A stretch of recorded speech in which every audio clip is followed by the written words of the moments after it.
हाय student, last लेक्चरला आपण preparation start केल्या होत्या.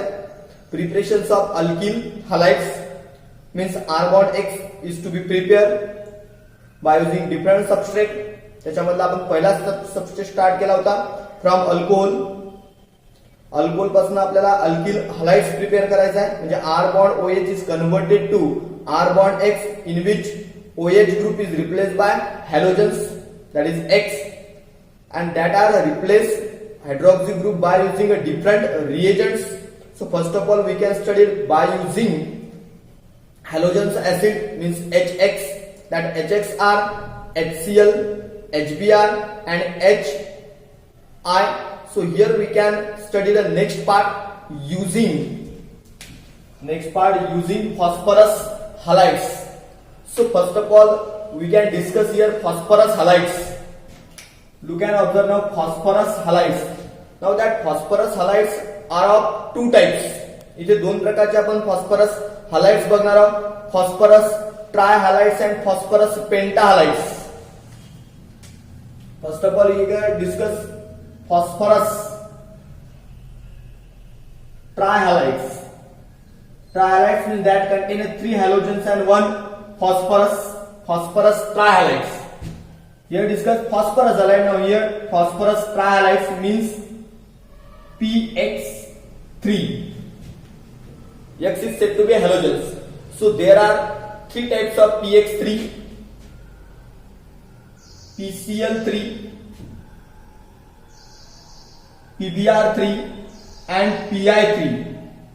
PF3 have no option about that.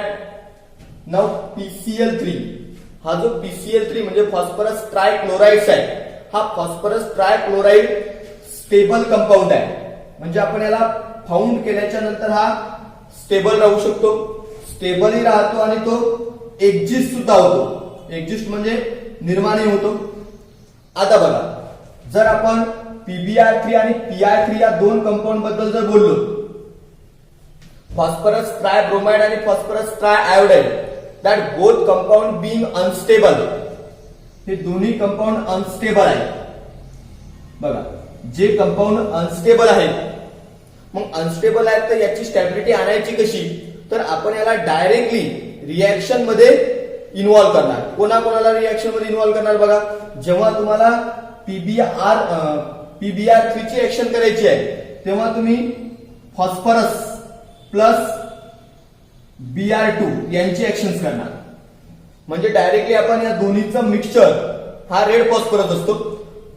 Phosphorus plus Br2 यांची action होऊन आपल्याला प्रोड्यूस होणार PBr3. आणि मग आता हा PBr3 अल्कोहोल सोबत रिॲक्ट होणार, कारण तो स्टेबल नव्हता म्हणून आपण डायरेक्टली ऍक्शन केली. तसंच सिमिलरली अबाउट फॉर PI3. मग तिथे काय करणार आपण, phosphorus plus I2 it gives PI3. म्हणजे तुम्हाला आता कळलं असेल की जेव्हा आपल्याला अल्कोहोलवर फॉस्फरस ट्रायहालाइडचे ऍक्शन्स करायचे आहेत तर PCl3 ची आपण डायरेक्ट ऍक्शन करू शकतो, बट PBr3 आणि PI3 ची आपल्याला डायरेक्ट ऍक्शन करता येणार नाही, ती इनडायरेक्ट ऍक्शन करावं लागेल. म्हणजेच आपल्याला PBr3 च्या वेळेस या दोन्हीचं मिक्सचर रिएक्शन मध्ये इन्व्हॉल्व करावं लागेल आणि PI3 ची ऍक्शन करायची तेव्हा फॉस्फरस आणि I2 चं मिक्सचर इन्व्हॉल्व करावं लागेल. आता आपण बघू फॉस्फरस पेंटाहालाइड्स बद्दल. Phosphorus pentahalide means that contain 5 halogens, phosphorus pentahalides. Here PX5, X is said to be our halogens now. मग आता असं जाऊन बघू PCl5, PBr5 and PI5. आता इथे जसं बघितलं तिथे काही कंडिशन्स महत्वाच्या लक्षात घ्या. हा जो PCl5 आहे हा स्टेबल आहे अँड एक्झिस्ट पण आहे, जसा PCl3 होता त्याच पॅटर्न मध्ये. But that to PBr5 and PI5 being unstable and do not exist means that compound does not found. तो कंपाऊंडच तयार होत नाही तर त्याच्या ऍक्शन्सच करण्याची आवश्यकता पडणार नाही. त्यामुळे आपल्याला हे बाकीचं बघण्याची आवश्यकताच नाहीये. म्हणजे डायरेक्ट मी सांगू शकतो they are unstable and do not exist. means that compound does not exist, means that compound does not found, so there will be no involvement in the reactions of PbR5 and PI5. means phosphorus pentahalides, they have only one action, that is about the PCl5, and in PX3 there is a possibility of PCl3, PbR3 and PI3 is also. You understand? आता बघा, जसं मी तुम्हाला आता काही महत्वाच्या conditions इथे सांगितलेल्या आहेत. आता आपण वन बाय वन फॉस्फरस ट्रायहालाइड्स आणि फॉस्फरस पेंटाहालाइडचे रिएक्शन्स करू अल्कोहोलवर. आपण जनरल रिएक्शन बघू बघा. Here R bond OH is said to be an alcohol. They react with PX3 means phosphorus trihalides. It gives R bond X means that hydroxy group, OH group is replaced by halogens. Here that to give a byproduct H3PO3. H3PO3 phosphoric acid असं म्हटलं आहे त्याला, phosphoric acid. आता ही reaction balance नाहीये. बघा या रिएक्शनचा ratio कसा असतो.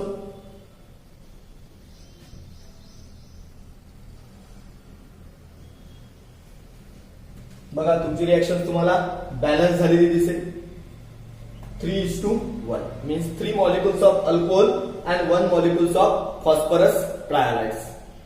आता बघा ही झाली रिएक्शन तुमची कोणाच्या बाबतीमध्ये, फॉस्फरस ट्रायहालाइडच्या बाबतीमध्ये. General reactions that X is chlorine, bromine or iodine. आता ही झाली आपली जनरल रिएक्शन्स ऑफ फॉस्फरस ट्रायहालाइडच्या संदर्भामध्ये. आता याचे एक्झाम्पल्स बघू आपण. You can observe now. Here we can consider example, for example means here ethyl alcohol. Generally here we can say that alcohol. Here we can utilize PCl3. जेव्हा आपण PCl3 utilise करणार तेव्हा आपल्याला मिक्सचर घेण्याची गरज नाही. It gives a product. Ratio बघा काय घ्यायचं आपल्याला 3:1. So here we can consider 3 molecules of ethyl alcohol, 1 molecules of PCl5. It gives 3 times corresponding alkyl halides. Means here ethyl chloride plus byproduct H3PO3. It is called as the ethyl chloride. आता बघा, आता me another examples घेतो. Here we can consider for examples methyl alcohol. Methyl alcohol or IUPAC, it is also called as the methanol. Methyl alcohol.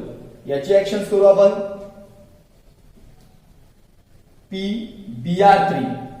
पण जेव्हा आपल्याला PbR3 सोबत action करायचे तेव्हा आपण लिहिणार अशा प्रकारे PbR3. बट एरोवर आपण कंडिशन्स टाकणार P plus Br2. means it means that first of all P plus Br2 get react, it produce PbR3 and then PbR3 get take part in the reactions and ratio becomes same 3:1. So it gives 3 times methyl alcohol, sorry methyl bromide corresponding plus byproduct H3PO3. जर आपण iodide साठी जर एखादं example घेतलं बघा. Here we can consider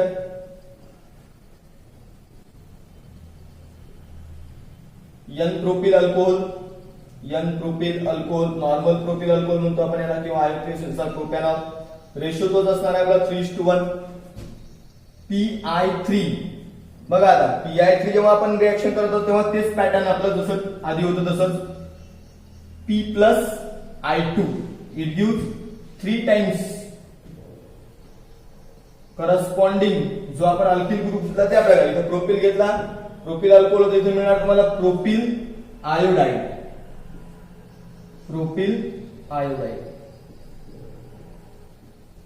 plus by product H3PO3. ह्या झाल्या आपल्या फॉस्फरस ट्रायहॅलाइडचे actions. Phosphorus trihalide. That's are the general reactions and there are the examples of PCl3, PbR3 and PI3. आता आपण बघू phosphorus pentahalideचे actions. Phosphorus pentahalides. पेंटाहालाइड मध्ये फक्त PCl5 हा स्टेबल असतो आणि एक्झिस्ट पण होतो, त्यामुळे मी डायरेक्टली ऍक्शन करणार PCl5 ची. दॅट टू गिव्ह द, बघा काय मिळणार तुम्हाला, R बॉन्ड OH PCl5 इथे रेशो 1:1 असणार. तुमचा बाय प्रोडक्ट हा वेगळा असणार, लक्षात घ्या. तो बाय प्रोडक्ट असणार तुमचा POCl3, त्याला फॉस्फोरिल क्लोराइड असं म्हटलं जाते, लक्षात घ्या. याचं नाव आहे फॉस्फोरिल क्लोराइड. हा तर आहे आपला अल्किल हलाइड आणि हा अल्कोहोल. आता याचं सुद्धा एक एक्झाम्पल आपण घेऊ. बघा एक्झाम्पल्स, एक एक्झाम्पल घेऊन टाकून आपण फास्ट मध्ये. Here we can consider ethyl alcohol that are treated with PCl5. PCl5 becomes stable and exists, so it gives corresponding ethyl chloride plus POCl3. Ethyl chloride. Okay, that's the actions of PCl3 as well as PCl. बघा आता आपण अल्कोहोलवर तिसरा reagent utilise करू. आधीचे आपण दोन बघितले, आता तिसरा रिएजंट आहे आपला using thionyl chloride. Here we can consider R bond OH, it is said to be our alcohol. Generally we can say that alcohol react with SOCl2. It is called as the thionyl chloride. You can observe now SOCl2. It is called as thionyl chloride. It get heated, the mixture of alcohol and thionyl chloride get heated. It gives corresponding R and that Cl, it is used corresponding alkyl chloride. Here that to give a two byproduct HCl and SO2. इथे दोन by product मिळणार बघा आपल्याला. कोणकोणते दोन by product आहेत? HCl means here H and remaining one Cl, HClO and that SO, that gives the SO2. बघा या रिएक्शन मध्ये जो बाय प्रोडक्ट मिळतो तुम्हाला, दोन प्रकारचे बाय प्रोडक्ट आहेत, हायड्रोक्लोरिक ऍसिड आणि सल्फर डायऑक्साइड. हे दोन्ही बाय प्रोडक्ट गॅसियस असतात. बघा मी ॲरोनं वरची डायरेक्शन दाखवलेली आहे, म्हणजे ते गॅसियस आहेत आणि ते या प्रोसेस मधून बाहेर निघून जाणार, म्हणजे एक्झिस्ट होणार, बाहेर निघून जाणार. म्हणजेच ही जी रिएक्शन्स आहेत या रिएक्शन मध्ये बाय प्रोडक्ट उरणार नाही, तो त्या प्रोसेस मधून निघून जाणार. म्हणजे इथे आपल्याला प्युअरली अल्किल क्लोराइड मिळतो. म्हणून या रिएक्शनला आपल्याला अल्किल क्लोराइड मिळवण्यासाठी जास्त एफर्ट लावण्याची गरज पडणार नाही, कारण इथे आपल्याला प्युअरली कंपाऊंड मिळतो. याचं एक एक्झाम्पल्स बघू आपण. We can consider examples now. Here propyl alcohol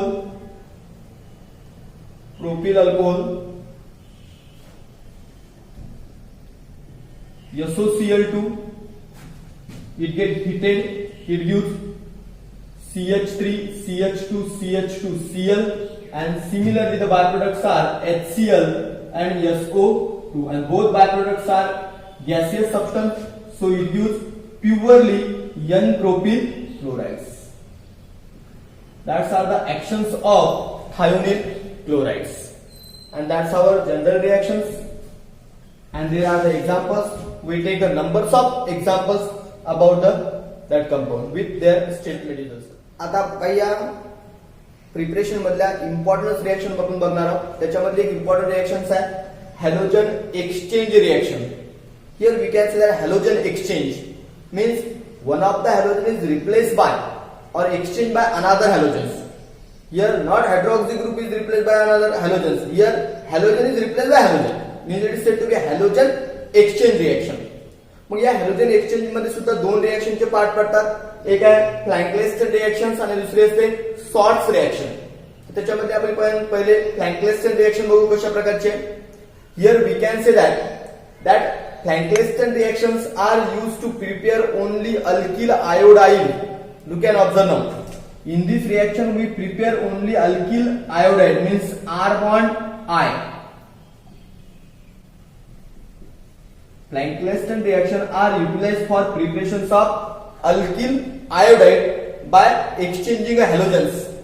How that to be react or how that to be alkyl iodide is prepared by using Planckleston reactions? Here we can say that R bond X, it is said to be a alkyl halide. This is alkyl halide, but that's are the alkyl iodide about that. Here that X is chlorine or bromine, not chlorine and not iodine. Iodine is to be our product now. Chlorine किंवा ब्रोमिनच आपण इथे utilise करणार. म्हणजे या reaction मध्ये alkyl halides घेणार. मग कोणते अल्किल हलाइड्स आपण घेणार? अल्किल क्लोराइड किंवा alkyl bromide. They are react with sodium iodide. You can observe now the salt sodium iodide. It is said to be a sodium iodide. Here that halogens, that chlorine or bromine is replaced by I. It gives R bond I. That halogen is replaced by iodine. It gives R bond I, and the byproduct is Na and that X. It gives Na X. That X is chlorine or bromine. Here to prepare alkyl iodide, and this reaction is called as Planckleston reaction. So here statement is that alkyl iodide is prepared. Alkyl iodide is prepared by the actions of sodium iodide on alkyl chloride or alkyl bromide, and this reaction is known as Planckleston reactions. याचं एक examples घेतो बघा. Here we can consider examples. We can consider any kind of alkyl group. Here we can consider a simple alkyl group, ethyl, and maybe chloride or bromide. Here we can consider a chloride. So name of that compound is ethyl chlorides. React with sodium iodide so that iodine is replaced that chlorine. It gives CH3CH2I, and the byproduct is NaCl, sodium chloride salt. बघा, it is called as the ethyl chloride. मी आधी सांगितलं की तुम्ही chlorine किंवा bromine घेऊ शकता. And that halogen is exchanged by halogen. You can observe now. This is halogen and this is halogen. So halogen is exchanged halogen. Here chlorine is the halogen, iodine is the halogen. That iodine halogen exchange that chlorine halogens.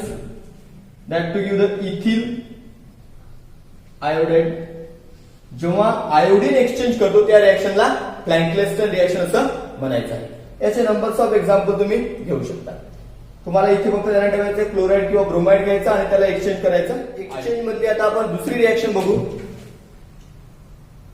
Sorts reaction. Sorts reaction मग आता या रिएक्शनचं काय म्हणणं आहे? ही सुद्धा halogen एक्सचेंजच आहे. Here we can consider R bond X.